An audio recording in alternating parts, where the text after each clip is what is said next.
कहानी के शुरुआत में जीजी ब्लाइंड डेट पर गई हुई थी। वो एक बहुत ही बड़े हॉस्पिटल में अच्छी डॉक्टर थी। आज ब्लाइंड डेट पर गई हुई थी। वो अपनी शर्तें रखती है। वो बार बार ब्लाइंड डेट्स पर जाना नहीं चाह रही थी। सामने वाला बंदा हैंडसम था। वो यहाँ पर जानती थी कि वो भी डॉक्टर प्रोफेशन से ही बिलोंग करता है। यहाँ पर वो अपनी शर्तें रखती हैं कि उसे क्या क्या शादी में चाहिए। तुरंत ही वो बंदा मान जाता है। जीजी अपने मेडिकल रिपोर्ट्स दिखाते हुए कहती है कि वो बिल्कुल हेल्दी है और वो भी उस लड़के के मेडिकल रिपोर्ट्स देखना चाहती है। वो उस बंदे से अपना नंबर वगैरह शेयर करती है, जहाँ पर कि वो दोनों अपने अपने कंडीशंस को अप्लाई करते हैं और दोनों की बात काफ़ी हद तक सेम ही थी। इसी वजह से वो दोनों यहाँ पर शादी का सर्टिफिकेट लेने के लिए तैयार हो जाते हैं। लेकिन जैसे ही वो दोनों शादी का सर्टिफिकेट लेकर के निकलते हैं तो हम लोग हो के पॉइंट ऑफ व्यू को देखते हैं। असल में वो यहाँ पर जेजी का रॉन्ग ब्लाइंड डेट था। स्टिल जेजी उसे खूबसूरत लगी। वो भी उसी की तरह डॉक्टर थी। दोनों की थिंकिंग मैच होती थी तो वो शादी के लिए मान गया था। अगले सीन में हमें दिखाया जाता है कि वो दोनों अपने अपने काम में लग जाते हैं। उन दोनों को ही नहीं पता था कि दोनों सेम हॉस्पिटल में डॉक्टर है। जीजी तो पहले से ही उस हॉस्पिटल में काम करती थी, लेकिन वो यहाँ पर रिसेंटली ज्वाइन किया था और आते ही उसकी मॉम ने उसे ब्लाइंड डेट पर भेज दिया था। जीजी अपनी दोस्त से बात कर रही थी जिसने उसे ब्लाइंड डेट पर भेजा था, तो वो ये सुन के चौंक जाती है कि असल में कल वो गलत इंसान के साथ ब्लाइंड डेट पर चली गई थी। अब अभी वो इस सदमे से बाहर ही निकल पाती कि सामने से वो आ जाता है।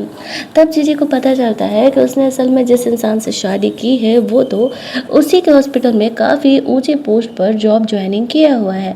यानी कि वो बहुत अच्छा डॉक्टर होने के साथ साथ अमीर फैमिली से भी बिलोंग करता है। जीजी को ये सारी बातें पता चलती है। अब वो यहाँ पर हॉस्पिटल में किसी को भी इस बात का पता नहीं लगने देना चाह रही थी कि वो हो की वाइफ बन गई है। हो को ये बात पता नहीं था। वो तो फॉर्मली सबको इंट्रोड्यूस कराने वाला था। जीजी यहाँ पर दिमाग लगा करके उससे रोक देती है। अब ऑपरेशन वगैरह होने रहता है तो वहाँ पे डॉक्टर्स की मीटिंग बुलाई जाती है और वहाँ पर सारे लोग बैठ करके अपना मीटिंग वगैरह का बात करते हैं। मीटिंग ख़त्म होने के बाद वो यहाँ पर जीजी को रोक करके बहाने से बात कर रहा था। सारे डॉक्टर्स चले जाते हैं। वो जीजी से कहता है कि क्या तुम इस रिलेशनशिप को हिडन रखना चाहती हो। जीजी कहती है देखो मैं अभी अपना प्रमोशन के बहुत इंपॉर्टेंट पड़ाव पर हूँ और अगर अभी सबको पता चल गया कि हम दोनों शादीशुदा हैं तो फिर सबको लगेगा कि मैं तुम्हारे जुगाड़ की वजह से आगे बढ़ रही हूँ और मैं अपनी मेहनत इस तरीके से बर्बाद होते हुए नहीं देख सकती। दूसरी बात आई एम सॉरी, असल में मैं ही गलत ब्लाइंड डेट पर चली गई थी। वो कहता है कोई बात नहीं, मुझे भी तुम अच्छी लगी, मेरे जैसी लगी, इसी वजह से मैंने ही तुम्हें शादी करने के लिए हाँ कहा था। मुझे तो पता ही था कि तुम रॉन्ग ब्लाइंड डेट पर आई हो। अगर तुम्हें ऐसा लगता है तो हम अलग हो सकते हैं। जीजी कहती है नहीं, उसकी ज़रूरत नहीं है, तुम काफ़ी मेरी तरह से हो, हमारी सोच काफ़ी मैच करती है। इस रिलेशन को आगे बढ़ाते हैं, देखते हैं आगे जो होगा। बात करके वो वहाँ से बाहर निकलती है। उसकी बेस्टी उसके इंतज़ार कर रही थी। जीजी उसे बता देती है कि जिस रॉन्ग ब्लाइंड डेट पर वो गई थी असल में वो है और दोनों ने शादी का सर्टिफिकेट भी ले लिया है। यहाँ पर जो हुआ था वो हॉस्पिटल के डायरेक्टर्स में आता था और जीजी बस अभी एक नॉर्मल सी डॉक्टर थी। जीजी उसे कहती है ये बात सीक्रेट रखने के लिए किसी को भी ये बात बाहर अभी नहीं पता है। दूसरी तरफ वो अपनी माँ से मिलने के लिए जाता है। वो उसे कह रही थी बेटा तू मुझे सच सच बता, तेरे हार्डवेयर में प्रॉब्लम है या फिर साइकोलॉजिकल इशू है। तू कभी किसी को डेट नहीं करता, ना ही तेरी कभी कोई गर्लफ्रेंड बनी है। वो अपनी माँ को बड़ा झटका देता है कि वो शादी कर चुका है। उसकी माँ कहने लगती है ये थोड़ा शॉकिंग था, वैसे वो लड़की कौन है, करती क्या है, रहती कहाँ है, नाम क्या है। वो कहता आराम से माँ बताता हूँ, वो मेरे ही हॉस्पिटल में काफ़ी अच्छी डॉक्टर है। उसकी माँ ये बात सुन के काफ़ी खुश हो जाती है। दूसरी तरफ जीजी अभी अभी एक ऑपरेशन करके निकली थी। हॉस्पिटल का डीन जीजी को बहुत मानता था क्योंकि वो बहुत टैलेंटेड थी। वो उसे समझाता है तुम्हारे प्रमोशन से पहले कुछ भी गलती नहीं होनी चाहिए, ना ही ऑपरेशन में और ना ही तुम्हारे पर्सनल लाइफ में, इस बात का ध्यान रखना। जीजी को वो का मैसेज आता है। तब जीजी को ध्यान आता है ओ उसका तो हस्बैंड भी है। काम ख़त्म होने के बाद, आज का शिफ्ट ख़त्म होने के बाद वो इंतज़ार कर रहा था जीजी के आने का। तो वो सबसे छुपते छुपाते वो उसे मिलने के लिए जाती है। वो बताता है असल में मेरे पेरेंट्स तुमसे मिलना चाहते हैं। जीजी कहती है ठीक है चलो तो कुछ हम शॉपिंग कर लेते हैं।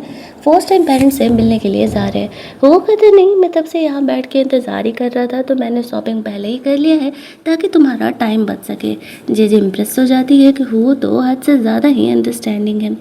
वो दोनों ही हुओ के पेरेंट्स से मिलने के लिए चले जाते हैं जहाँ पर कि हुओ के पेरेंट्स जेजी से बहुत ही अच्छे तरीके से बिहेव कर रहे थे। उन्हें तो उम्मीद ही नहीं थी कि उनका बेटा इतना खूबसूरत बहू और टैलेंटेड बहू घर लेकर के आ जाएगा। जीजी को अच्छे से बिहेव करने के साथ साथ यहाँ पर जो हुओ की माँ थी अपना ख़ानदानी कड़ा देती है और बहुत सारे फ्लैट्स वगैरह जो कि उसके नाम कर दिया गया था वो उसे दे रही थी। जीजी यहाँ पर थोड़ा सा ऑकवर्ड होने लगती है। उसकी माँ इतनी ज़्यादा चीज़ें उसे दे रही थी तो वो लेने से मना कर रही थी। वो उसे समझाता है मॉम प्यार से दे रही हैं तो उन्हें रख लो। जीजी फ़िलहाल के लिए उन डॉक्यूमेंट्स को रख लेती है। हुओ की फैमिली जीजी के साथ इतना प्यार से बिहेव कर रही थी कि जीजी को कोई एक्सपेक्टेशन नहीं था क्योंकि उसे रियल में फैमिली का प्यार मिला ही नहीं था। लौटते समय जीजी उन चीज़ों को हुओ को लौटा रही थी और कहती है कि नहीं वो ये प्रॉपर्टी के पेपर्स हुओ की माँ ने जो उसे दिए हैं वो उसे नहीं रख सकती है, ये थोड़ा ज़्यादा हो जाएगा। वो हंसते हुए कहता है कि रख लो मुझे कोई दिक्कत नहीं है क्योंकि ये मॉम के तरफ से एक आशीर्वाद है तुम्हारे लिए। जीजी सोचती है ये लोग बहुत अमीर है क्या, बस यूं ही कैजुअली मुझे इतने सारे अपार्टमेंट्स दे दिए हैं। वो जीजी को उसके डॉम में छोड़ता है। हॉस्पिटल में ही जीजी आज स्टे करने वाली थी। उसके पेट में थोड़ा दर्द हो रहा था। वो ये चीज़ नोटिस कर लेता है। जीजी जैसे ही अंदर जाती है उसकी माँ अपनी स्टेप डॉटर को लेके आ जाती है। उसके डैड से अलग होने के बाद उसकी माँ ने असल में दूसरी शादी कर ली थी या फिर शायद जीजी के डैड इस दुनिया में नहीं है, कुछ खास आइडिया नहीं यहाँ पर दिया गया है। लेकिन जो उसकी स्टेप सिस्टर थी वो जीजी को बिल्कुल पसंद नहीं करती थी। शुरुआत से ही वो हमेशा जीजी से चिढ़ी रहती थी। यहाँ पर भी वो जीजी का इंसल्ट ही कर रही थी। फ्लैशबैक में जीजी याद करती है जब अपनी माँ के साथ उसके नए घर में रह रही थी तब उसका स्टेप ब्रदर एक रात अचानक से उसके कमरे में आ गया था। जीजी ये देख के बहुत घबरा गई थी और उसके बाद से उसने वो घर ही छोड़ दिया। उसकी माँ कहती है तुम्हारे भाई ने माफ़ी तो मांग लिया है, इस बात का इतना ड्रामा क्यों कर रही हो, वैसे भी उसने कुछ किया तो नहीं था। जीजी बहुत ही भड़क जाती है और कहती है तुमने डैड से प्रॉमिस किया था कि ग्रेजुएशन तक तो मेरा ख्याल रखोगी, उसके बाद की कोई ज़रूरत नहीं है। मेरा ग्रेजुएशन हो चुका और अब मैं डॉक्टर भी बन गई हूँ तो मुझे तुम्हारी कोई ज़रूरत नहीं है, तुम अपनी नई फैमिली में जाके खुश रह सकती हो। उसके स्टेप सिस्टर जीजी का मजाक उड़ाते हुए कहती है लगता है कि तुमने बॉयफ्रेंड बना लिया है, ऐसी वजह से इतना उछल रहे हो, तुम्हें अपनी माँ की भी ज़रूरत नहीं है। जीजी ने बहुत कुछ झेला था। वो अपनी बहन को खींच करके थप्पड़ मार देती है, कहती है औकात में रहो, तुम्हारे टेंट्रम तुम्हारी माँ बर्दाश्त कर सकती है, मैं नहीं। जीजी की माँ उसे काम डाउन करने के लिए कहती है और अपनी दूसरी बेटी को वहाँ से लेकर के जाती है।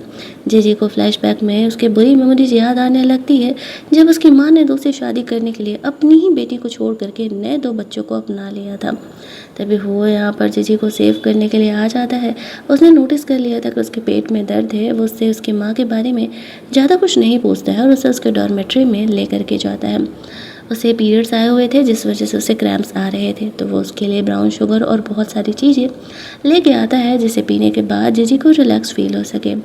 वो पहला इंसान था जो कि जीजी की लाइफ में उसका असल में फ़िक्र कर रहा था। जीजी ने कभी एक्सपेक्ट नहीं किया था कि असल में वो इतना ज़्यादा अंडरस्टैंडिंग और इतना ज़्यादा केयरिंग भी हो सकता है। वो उसके रूम को सेटल आउट करता है जहाँ जीजी रिलैक्स कर रही थी।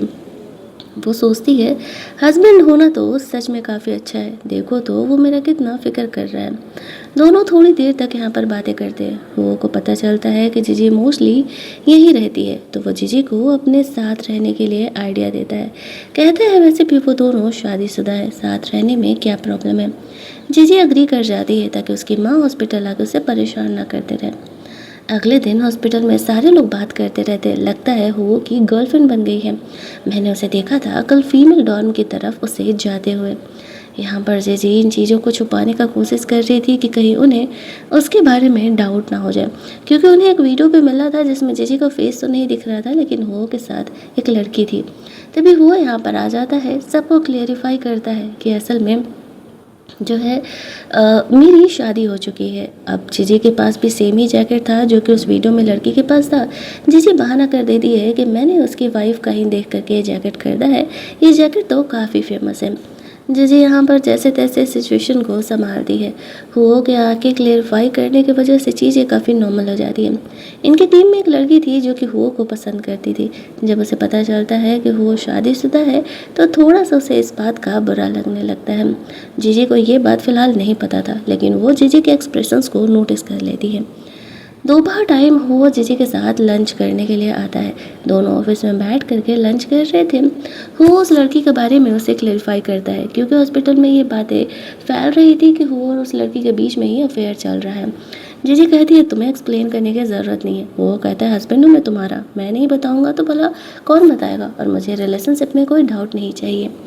आफ्टर दैट वो जीजी को एक ऑफिस लेके जाता है जहाँ पर कि जो नया घर उसने खरीदा था वो जीजी के नाम पे खरीदा था। तो कहता है इतनी सिक्योरिटी तो तुम डिज़र्व करती हो, तुम मेरे साथ रहने के लिए जा रही हो। वो जीजी को वो नया फ्लैट खरीद देता है और वो दोनों साथ में ही वहाँ शिफ्ट होते हैं। जीजी के फिंगरप्रिंट्स वगैरह लगाए जाते हैं एंड आफ्टर दैट वो दोनों घर में अंदर एंटर करते हैं। घर सच में काफ़ी खूबसूरत था और काफ़ी सारी चीज़ें जीजी के हिसाब से यहाँ पर लगाई गई थी। जीजी नोटिस करती है कि वो यहाँ पर उसकी हर छोटी बड़ी चीज़ को नोट कर रहा है। वो सच में काफ़ी अंडरस्टैंडिंग इंसान है। वो यहाँ पर जीजी को रिलैक्स होकर रहने के लिए कहता है और वो कहता है वो फ्रेशन अप होने के लिए जा रहा है। जीजी भी रेस्ट करने के लिए अपने कमरे में चली जाती है। जब वो जगती है तो वो गलती से हुओ को देखती है कि वो भी ऐसे फ्रेशन अप होकर के वॉशरूम से निकला है। वो तो मस्त उसके बॉडी को ताड़ने में लग जाती है, फिर खुद को संभालती है कि वो ये क्या कर रही है। वो इससे अनकंफर्टेबल हो सकता है। खाने के टेबल पर भी जीजी काफ़ी ऑकवर्ड थी। वो उससे कहते हैं क्या हुआ, तुम मेरे साथ अनकंफर्टेबल फील कर रही हो। जीजी कहती है नहीं ऐसा कुछ नहीं है, असल में मुझे यहाँ की आदत नहीं है, धीरे धीरे आदत हो जाएगी। वो उससे कहता है अगर तुम्हें कोई भी प्रॉब्लम हो तो तुम मुझे डायरेक्टली बता सकती हो। वो दोनों यहाँ पे खर्चे कैसे डिवाइड करने हैं ये सारी चीज़ों को भी आपस में क्लियरली बात करते हैं, जो कि काफ़ी अच्छी चीज़ थी। और वो को भी ये बात बहुत अच्छा लगता है कि जीजी सारी चीज़ों को शुरू से ही क्लैरिफाई करके रख रही है। आफ्टर दैट जीजी अपने डिपार्टमेंट में चली जाती है। उसकी फ्रेंड उसे छेड़ रही थी कि तुम तो कल रात हुआ के साथ शिफ्ट हुए, कुछ हुआ या नहीं। जीजी कहती है नहीं ऐसा कुछ भी नहीं हुआ है। यहाँ पर लोग नोटिस करने लगे थे हुआ और जीजे के बीच कॉमन चीज़ें। जो डीन था यहाँ पर उनकी टीम को काफ़ी सारे काम दे रहा होता है, उनमें जीजी सारे काम को बहुत ही अच्छे तरीके से किया करती थी। ऑफिस ख़त्म होने के बाद वो घर लौटती है। वो बताता है मॉम ने तुम्हारे लिए चीज़ें भेजी हैं। जीजी देखती है वो खाने की चीज़ें, वो खाने के लिए जाती है। वो उसे कहता है तुम्हें ज़बरदस्ती खाने की ज़रूरत नहीं है, अगर तुम बाहर से खा के आई हो तो इन्हें कल भी खा सकती हो। वो कि इतनी अंडरस्टैंडिंग देख करके जीजी रिलैक्स हो जाती है कि उसे किस्मत से ही लेकिन बहुत सही पार्टनर मिला है। यहाँ पर वो मन ही मन इस चीज़ को लेकर काफ़ी खुश हो रही थी और फिर वो चुपचाप अपने कमरे में सोने के लिए चली जाती है। कल उसे हॉस्पिटल के तरफ से ट्रैकिंग पर जाना था टीम बिल्डिंग में। हुओ के लिए ही पार्टी रखी गई थी, वो नहीं जा रहा था, लेकिन जब पता चलता है कि जीजी जाने वाली है तो वो भी जाने के लिए तैयार हो जाता है।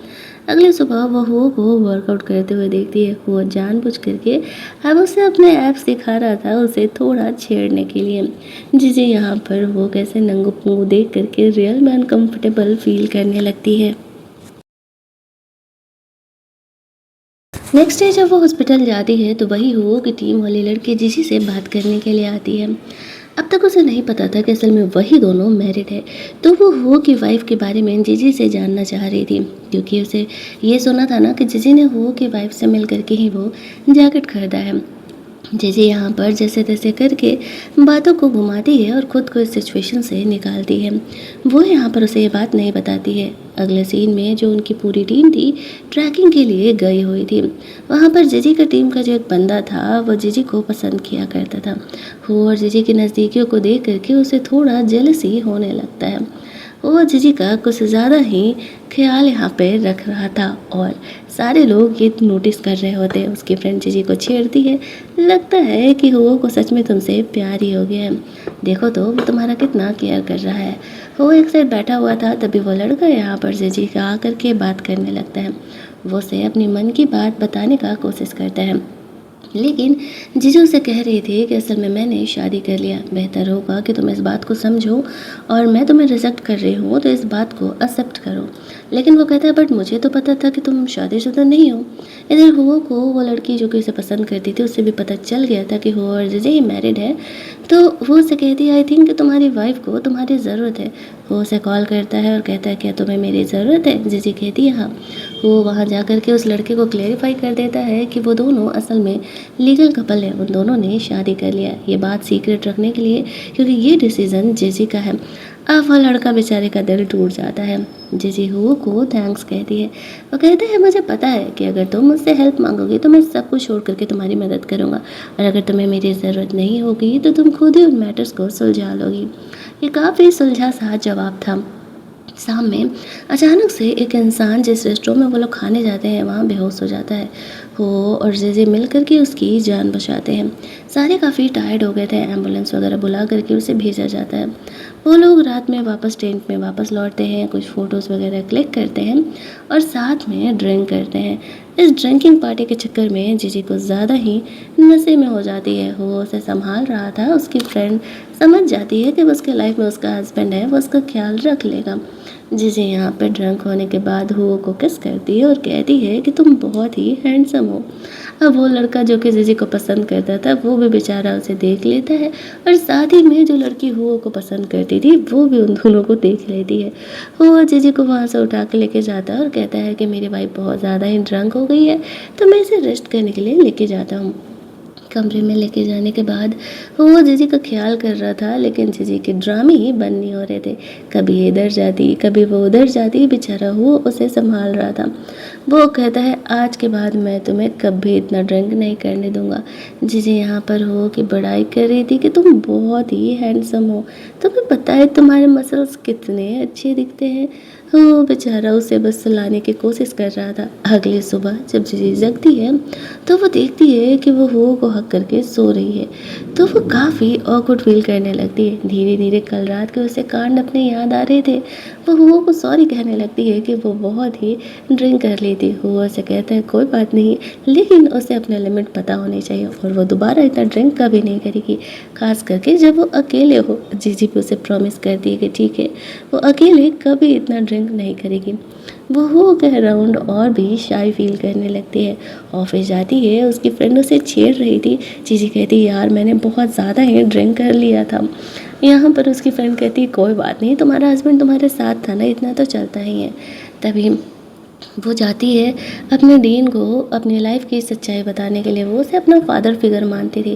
वो उन्हें बताती है कि असल में उसने हो से शादी कर लिया है। वो तो ये बात सुन करके चौंक जाते हैं, लेकिन कहीं ना कहीं वो खुश भी थे क्योंकि वो काफ़ी सेटल्ड है, अच्छे कैरेक्टर का है और जीजी की लाइफ की कंडीशन उन्हें भी पता थी। बट अब उन्हें हुओ से इस बारे में बात करना था। वो जीजी को तो कुछ नहीं कहते हैं, चुपचाप अभी सिर्फ अपने काम पर फोकस करने के लिए कहते हैं। आफ्टर दैट वो हुओ से मिलने के लिए जाते हैं और उसे अपने ऑफिस लेके जाते हैं बात करने के लिए। यहाँ सारे लोग गॉसिप करने लगते हैं कि क्या चल रहा है, इस तरीके से डीन हुओ को क्यों लेकर के गया बात करने के लिए। शाम में जीजी को उसकी माँ कॉल करती है। वो कहती है कि अगर सही में तुम्हारा बॉयफ्रेंड है तो तुम उन्हें घर पर लेकर के आओ मिलने के लिए।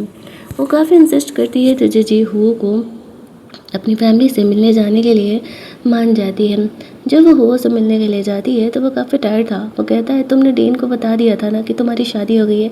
पिछले 1 घंटे से वो मुझे समझाए जा रहे थे, वो मुझे लेक्चर दिए जा रहे थे। वो कहती है उन्होंने ज़्यादा तुम्हारा टाइम ले लिया क्या? वो कहते हैं नहीं, वो तुम्हें अपनी बेटी की तरह मानते हैं, इसी वजह से वो तुम्हें लेके थोड़े कंसर्न थे। फिर जीजी उसे कहती है कि मेरी माँ का फ़ोन आया था और वो तुमसे मिलना चाहती है। वो कहता है ठीक है, कल समय है मेरे पास, कल ज़्यादा ऑपरेशंस हैं नहीं तो हम चल लेंगे साथ में मिलने के लिए।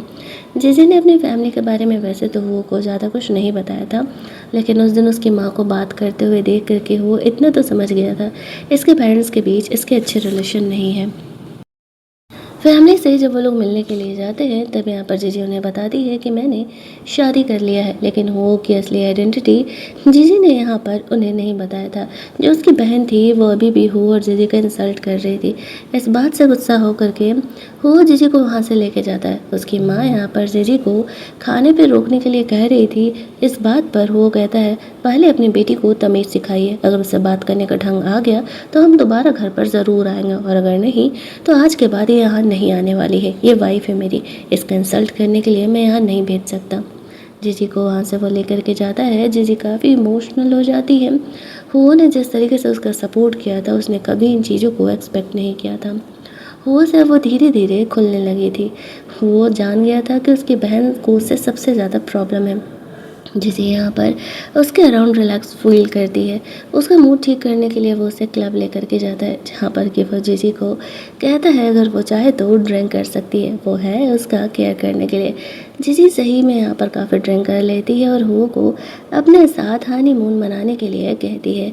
हुओ भी जीजी के कंसेंट का ही इंतज़ार कर रहा था। वो दोनों वहाँ से निकल करके घर जाते हैं और फाइनली अपना हनीमून यहाँ पर मनाते हैं।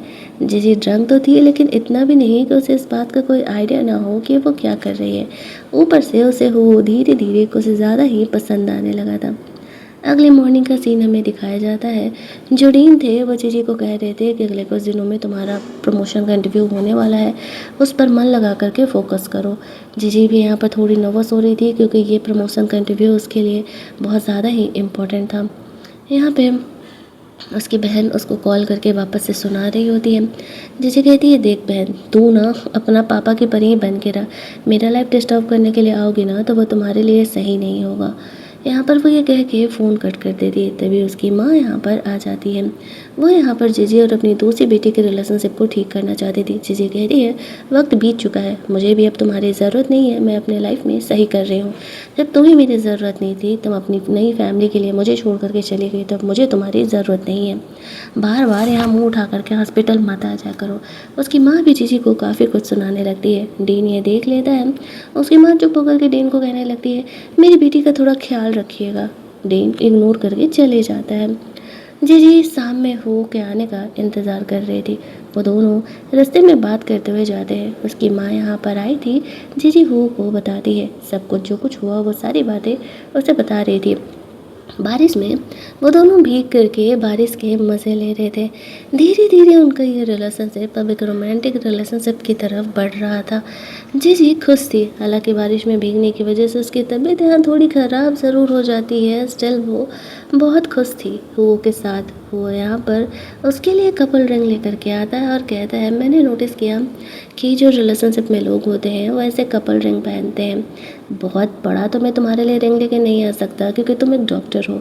वो दोनों यहाँ पर एक दूसरे को रिंग्स पहनाते हैं और फिर अपने अपने काम पे चले जाते हैं। लेकिन जाने पर वो दोनों नोटिस करते हैं कि दोनों अपना अलग अलग आईडी कार्ड लेकर के आ गए हैं। अब वो को जब इस बात का पहले एहसास होता है तो वो जीजी को कॉल करता है। उस टाइम जीजी मीटिंग में थी। वो बार बार उसके कॉल आने पर फ़ोन उठाती है। तो उसे कहता है असल में हम दोनों के आईडी कार्ड जो है चेंज हो गए हैं। दोनों जल्दी जल्दी बात करने के बहाने एक दूसरे से स्टेयर्स पर मिलते हैं और अपनी आईडी कार्ड को चेंज करते हैं। रात में वो उठ करके जीजी के कमरे में आ जाता है। वो कहता है जब हम हनीमून मना ही चुके हैं तो फिर अलग सोने का क्या मतलब है, साथ में ही सोते हैं ताकि हमारा रिलेशनशिप भी आगे बढ़ सके। वो जीजी को हक कर लेता है। हालांकि जीजी हो का अराउंड पूरी तरीके से कंफर्टेबल तो नहीं थी, लेकिन धीरे धीरे अब वो नॉर्मल ज़रूर होने लगी थी। अगली सुबह वो जगती है, जल्दी जल्दी अपने हॉस्पिटल के लिए निकलती है। दोनों ही यहाँ पे साथ में अब मैसेजेस में एक दूसरे से बात करने लगे थे। जीजी से मिलने के लिए उसकी सासू मोम आ जाती है। वो पोस्टर पे लगे जीजी के फ़ोटो को क्लिक करती है। वो जीजी को लेके काफ़ी प्राउड फील कर रही थी। जीजी भी यहाँ पर अपने टीममेट से हुओ की मोम को अपनी सासू माँ कह के मिलवाती है। किसी को नहीं पता था कि हुओ की मोम है, इस वजह से चीज़ें नॉर्मल था। वो दोनों साथ में बैठ करके लंच करते हैं। वो लिटरली उसे अपनी बेटी की तरह ट्रीट कर रही थी और जीजी को ये चीज़ काफ़ी अच्छा लगता है। हुओ को उसकी माँ बताती है कि मैं तुम्हारी वाइफ से मिलने के लिए आई थी, वो सच में काफ़ी टैलेंटेड है, तुम लकी हो। तभी वहाँ पर डीन भी आ जाता है। उसे तो पता था कि असल में ये हुओ की माँ है, दैट्स वाई वो उनके रिलेशनशिप को यहाँ सीक्रेट ही रखता है, जैसा कि यहाँ पर इन्हें जीजी ने बताया था। अब वो दोनों यहाँ पर साथ में आपस में कुछ देर बातें करते हैं। जीजी अपनी सासू मम को बाहर छोड़ने के लिए जाती है ताकि वो वहाँ से फिर अपना जा सके। वो वहाँ से निकल रही होती है। उसकी माँ उससे जा कर के मिलती है। वो उससे बात करने के बाद वो चली जाती है। तभी जीजी की माँ यहाँ पर आई हुई थी और वो कहने लगती है तुम्हारी सास मिलने के लिए आई थी, तुमने मुझसे बताया नहीं, मुझे मिलाया नहीं। जीजी कहती है ज़रूरत नहीं है, आपको सीधी सी बात समझ में नहीं आती है। यहाँ पर उसकी माँ उस पर गुस्सा करने लगती है, आखिरकार वो उसके साथ ऐसा बिहेवियर क्यों कर रही है। जीजी कह रही है ये बात आपको तब सोचना चाहिए था जब मैं उतनी छोटी सी थी और आप मुझे छोड़ करके चली गई थी। उन दोनों के बीच हो रही बातों को वापस से डीन समझ लेता है। जीजी की माँ को कहता है कि अगर उसे वो नहीं पसंद है तो वो आकर के उसकी लाइफ डिस्टर्ब मत करे। वैसे भी उसकी लाइफ का काफ़ी इंपॉर्टेंट फेज चल रहा है और वो नहीं चाहता है कि जीजी जैसे टैलेंटेड डॉक्टर को कोई प्रॉब्लम हो आगे बढ़ने में, वो भी सिर्फ फैमिली की प्रॉब्लम की वजह से। वह जीजी को वहाँ से लेकर के जाता है। इधर आज जो है वो जीजी का इंटरव्यू होने वाला था और वो बिज़नेस ट्रिप की वजह से दूसरे शहर निकल गया था। वैसे तो वो शाम तक वापस लौट आता, लेकिन लेट भी हो सकता था। जीजी थोड़ा नर्वस थी और वो चाहती थी कि वो उसके साथ रहे, लेकिन वो कोई बात नहीं बताती है, वरना वो अपना बिज़नेस ट्रिप कैंसिल करके यहाँ पर आ जाता और वैसा नहीं चाहती थी। वो बहुत ज़्यादा ही मिस करने लगती है। फाइनली आज उसके लाइफ का वो इम्पोर्टेंट दिन था जिसको वो इतने दिन से इंतज़ार कर रही थी। वो हुआ को मैसेज डालती है और अपना इंटरव्यू वगैरह देने के लिए चली जाती है। उन्हीं की टीम में एक बदमाश लड़का था जो कि जीजी से जेलस होते रहता था। जीजी को वो यहाँ पर वार्न भी करता है कि तुम्हारा आज प्रमोशन नहीं होने वाला है, प्रमोशन तो मेरा ही होगा। जीजी कहती है वो तो हमारी मेहनत ही बताएगी जो कि हम इतने महीनों से कर रहे हैं। और जीजी अपना इंटरव्यू वगैरह देने के लिए चली जाती है। हुआ वहाँ पर अपना ऑपरेशन वगैरह करके जल्दी जल्दी लौटता है पहली फ़्लाइट लेकर के, क्योंकि वो जानता था कि जीजी को उसकी ज़रूरत है। फाइनली यहाँ पर जीजी अपना इंटरव्यू क्लियर कर जाती है और उसका प्रमोशन भी हो जाता है। डीन बहुत ही खुश थे क्योंकि वो दिल से चाहते थे कि जीजी का यहाँ पर प्रमोशन हो जाए। जीजी बाहर निकलती है, हो को कॉल करती है। नीचे हो को देख करके वो खुशी से जाकर उसे गले से लगा लेती है। वो उसे गुड न्यूज़ देती है कि फाइनली उसका प्रमोशन हो गया है। बेचारे हो के हाथ में दर्द था, वो ऑपरेशन करके थोड़ा भी रेस्ट नहीं किया था और तुरंत ही वो वहाँ से बाहर आ गया था। जीजी को पता चलता है कि हो ने उसके लिए इतना कुछ किया, तो वो उसे घर लेकर के जाती है और उसके हाथ पर दफ़ा वगैरह लगाती है। वो दोनों के रिश्ते यहाँ से काफ़ी स्ट्रॉन्ग होने लगे थे। जीजी को भी दिख रहा था ना कि हो उसके लिए इतना सब कुछ कर रहा है। वो दोनों घर जा कर के इंटीमेट होते हैं। जीजी को अब हुआ का ये रिश्ता छुपाने का कोई ज़रूरत नहीं था। जिस प्रमोशन की वजह से वो हुआ के रिलेशनशिप को हाइड करके रखी थी, वो प्रमोशन तो उसे मिल चुका था। तो भाई अब इस रिलेशनशिप को छुपाने का कोई मतलब ही नहीं बनता है। अब जीजी का तो अब प्रमोशन हो गया था। वो बदमाश लड़का और ज़्यादा जेलस होने लगता है और जीजी के खिलाफ अब चीज़ें ढूंढ रहा था ताकि वो उसे कैसे परेशान कर सके। लेकिन जो जीजी के कुछ अच्छे दोस्त लोग थे, वो लोग यहाँ पर जीजी का सपोर्ट कर रहे होते हैं। ऑफिस खत्म होने के बाद वो और जीजी कैजुअली अब साथ में जा रहे थे कि कोई अगर देखे भी तब उन्हें इस बात से कोई फ़र्क नहीं पड़ता है। तभी सबसे पहले देखने में वही बदमाश लड़का उन दोनों को साथ में देख लेता है और यहाँ पर वो उन्हें फॉलो करता है। उसे ये तो नहीं पता था कि हो और जीजी मैरिड है। उसे ये लग रहा था कि जीजी हो के साथ गलत रिलेशनशिप में है और ये बात यहाँ पर बाहर फैलने लगती है। जीजी यहाँ पर थोड़ा ऑकवर्ड फील अराउंड कर रही थी कि आखिरकार यहाँ पर चल क्या रहा है। इधर जो वो बदमाश लड़का था वो डीन के पास वो सीसीटीवी फुटेज लेकर के पहुंच जाता है उसे कंप्लेन करने के लिए कि असल में हो और जीजी के बीच जो रिश्ता है वो गलत रिश्ता है। डीन उसे सिर्फ इतना वार्न करते हैं, देखो अपने काम पे फोकस करोगे तो हॉस्पिटल में टिक पाओगे, जो ये तुम कर रहे हो वो लीगली और एथिकली काफ़ी गलत है। मैं सिर्फ तुम्हें वार्न कर सकता हूँ एंड आई होप कि तुम दोबारा ये गलती ना करो। अब वो बंदा यहाँ पर समझ नहीं पाता है कि डीन भी जीजी को क्यों सपोर्ट कर रहे हैं। गुस्से में आकर के जीजी से रिवेंज लेने के लिए जब वो उसे हरा नहीं पाता है, प्रमोशन ले नहीं पाता है, तो उसे बदनाम करने के लिए उस वीडियो को वायरल कर देता है। जीजी ये देख करके हो के लिए परेशान हो जाती है क्योंकि इससे हो की भी तो बदनामी हो रही थी।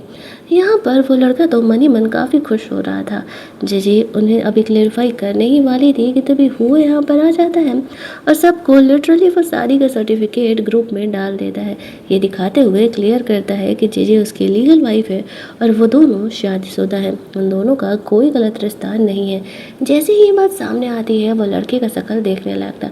अब वो समझ जाता है कि आखिरकार डीन क्यों उसे मना कर रहा था वो और जीजी के बीच में नहीं आने के लिए। अब ये वीडियो तो उसी ने वायरल किया था तो वो वहाँ से खिसकने का कोशिश कर रहा था, लेकिन डीन यहाँ पर पुलिस ऑफिसर्स को लेकर के आ जाते हैं। उस डॉक्टर का यहाँ पे डॉक्टरी का सर्टिफिकेट भी रद्द कर दिया जाता है और उसे कुछ टाइम के लिए डिफेमेशन के केस में जेल भी हो जाता है।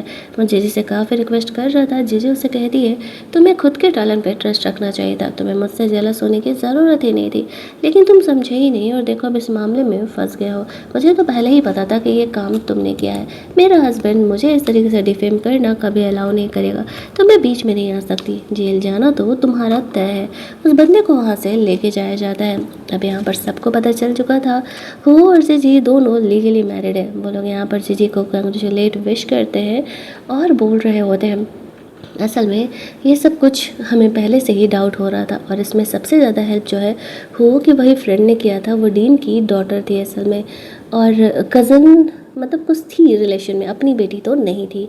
यहाँ पर उसे हुआ और जीजी का रिलेशन से कोई प्रॉब्लम नहीं था। वो अच्छी दोस्ती निभाते हुए यहाँ पर जीजी का हेल्प करती है। उसे भी पता था कि जीजी एक अच्छी डॉक्टर है। जब वो और जीजी दोनों शादी कर लिए तो फिर उसका तो कोई चांस नहीं है। समझदार इंसान की यही निशानी होता है, वो कभी किसी के रिश्ते को खराब नहीं करता है। डीन यहाँ पर वो को समझाते हैं कि जीजी मेरी बेटी की तरह है, इस बात का ख्याल रखना। वो लड़की भी यहाँ पर जीजी से बात करने के लिए आती है। जीजी दिल से उसे थैंक्स बोलती है। उसकी वजह से आज उसकी बहुत बड़ी प्रॉब्लम जल्दी सॉल्व हो गई। वहीं दूसरी तरफ वो दोनों आपस में ऑफिस के बाद बात करते हुए जा रहे थे तो जीजी की माँ उससे मिलने के लिए आई हुई थी। उन्हें भी अब हो की आइडेंटिटी के बारे में पता चल चुका था। जीजी को वो कहती है वो उसकी माँ है। जीजी उससे आज पूरा रिश्ता तोड़ लेती है। वो कहती है मॉम, मैंने आपको माँ तभी मानना छोड़ दिया था जिस दिन आपने मुझे छोड़ करके अपने नए पति और नए बच्चों को चूज़ किया था। इसी वजह से अभी प्यार का ड्रामा करने के लिए यहाँ दोबारा मेरे लाइफ में मत आना। मुझे फाइनली मेरा प्यार मिल गया है और मुझे मेरी नई फैमिली मिल गई है। एक बार जीजी की माँ ने उसे छोड़ा था, पर इस बार उसने उन्हें हमेशा के लिए छोड़ दिया था। उनके जाने के बाद वो हो को हक करके काफ़ी देर तक बैठे रहती है। वो उसे काम डाउन करता, उसे कंसोल देता है कि मेरे पेरेंट्स और मैं है ना, हम सारे मिल करके तुम्हारा ख्याल रख लेंगे। कोई बात नहीं है अगर तुम्हारे पेरेंट्स तुमसे प्यार नहीं करते हैं तो। जीजी यहाँ पर बहुत ही सही फील कर रही थी। वो का उसे पूरा सपोर्ट मिल रहा था। वो दोनों यहाँ पर रोमांस करते हैं। जीजी ने कभी नहीं सोचा था कि एक रॉन्ग ब्लाइंड डेट से शादी उसकी लाइफ कुछ इस तरीके से टर्न आउट करने वाली है कि उसे फैमिली का भी प्यार मिलेगा जिसके लिए वो बचपन से तरसती रही अपने डैड के गुजरने के बाद, और उसे हो जैसा लॉयल, अंडरस्टैंडिंग एंड इतना प्यार करने वाला हस्बैंड भी मिलने वाला है। वो दोनों वैसे तो अभी बेबी प्लान नहीं कर रहे थे। दोनों की भी यही थिंकिंग थी कि अभी 1 साल तक वो दोनों बेबी प्लान नहीं करेंगे, अपनी लाइफ को अकेले रह के एंजॉय करेंगे।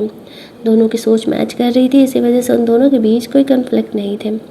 जीजी जगती है तो वो उसके लिए खाना बना रहा था, और वो दोनों यहाँ पर लॉन्ग टाइम तक ऐसे साथ रहने का प्लान करते हैं। लेकिन तभी एक इमरजेंसी कॉल आ जाता है और जीजी को जाना पड़ता है।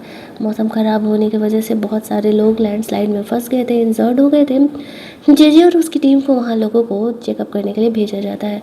वो को पता चलता है कि जीजी फंस गई है और वो इंजर्ड हो गई है। वो उससे कांटेक्ट भी नहीं कर पाता है। वो बहुत परेशान हो जाता है और सब कुछ छोड़ करके पहले अपनी वाइफ जीजी को बचाने के लिए निकलता है। इस चक्कर में जल्दी जल्दी जाने में वो खुद भी इंजर्ड हो जाता है, लेकिन उसे खुद की फिक्र नहीं थी। वो बस कैसे भी जीजी को प्रोटेक्ट करना चाह रहा था, उसे ढूंढना चाह रहा था। पहली बार उसे एहसास होता है कि वो जीजी से कितना प्यार करता है। सिर्फ उसे खोने भर के डर से ही वो इतना परेशान हो गया था। जीजी को जल्दी जल्दी ढूंढता है। जीजी सही सलामत थी, उसका फ़ोन ऑफ हो चुका था और वो वहाँ लोगों को बचाने का कोशिश कर रही थी। वो जाके उसे हक कर लेता है। जीजी यहाँ पर देखती है कि वो खुद इतना इंजर्ड है और वो मेरी फिक्र कर रहा है। वो उससे पूछती है क्या हुआ। वो उसे गले लगा करके रोने लगता है और कहता है तुम्हें पता है मैं कितना डर गया था। मुझे लगा कि शायद मैं तुम्हें खो दिया हूँ और इसी डर से मैं तुम्हें बचाने के लिए, तुम्हें ढूंढने के लिए यहाँ आया था। इस चक्कर में मैं इंजर्ड हो गया। उसे सही सलामत देख करके वो यहाँ पर काफ़ी रिलैक्स फील करता है, और वो इस बेचैनी को देख करके जीजी को एक बात का तो एहसास हो जाता है कि वो बंदा उससे बहुत प्यार करता है। जितना उससे एक्सपेक्ट किया था उससे कहीं ज़्यादा। वो उसे काम डाउन करते हुए उसका फर्स्ट एड कर रही थी, लेकिन वो उसका हाथ ही नहीं छोड़ रहा था। उसे डर था कि कहीं जीजी वापस से उससे अलग ना हो जाए। जीजी हंसते हुए कहती है मैं ठीक हूँ, तुम्हारे साथ हूँ, तुम्हें परेशान होने की ज़रूरत नहीं है। असल में मेरा फ़ोन बंद हो गया था और मुझे लगा नहीं था कि तुम इतना परेशान हो जाओगे।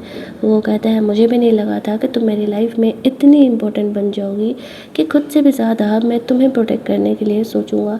वो दोनों यहाँ पर अभी बातें कर ही रहे थे कि उसे उसके डैड का कॉल आता है। असल में उसने जीजी के स्टेप सिस्टर के गैलरी को इन्वेस्टिगेट कराया था। उसे डाउट था वो कुछ तो कांड कर ही रही होगी, और जो उसे डाउट था वो कांड वहाँ पे क्लियर होता। वो मनी लॉन्ड्रिंग किया करती थी।